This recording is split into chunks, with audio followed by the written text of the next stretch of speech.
If you want to transfer files from or to your USB drive and get the OnePlus Nord CE5, then first of all go to the settings.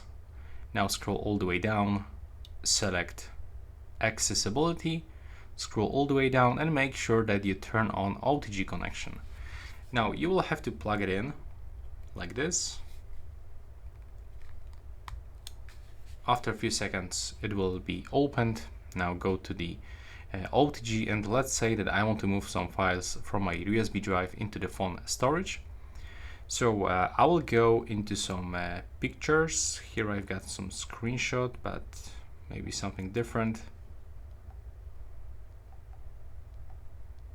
There we go. So I'm gonna select those 3 screenshots and now we have to select to move them into all of your files, so into the internal storage of your phone.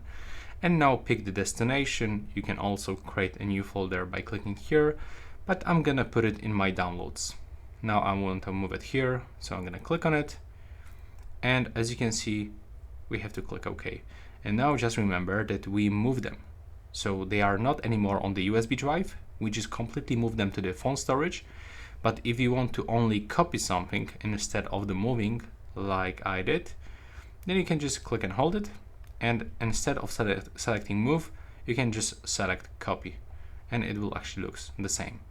Now, if I'm gonna open my files, I can find this screenshots moved over here in the download folder. So as you can see, everything is fine, everything is working properly.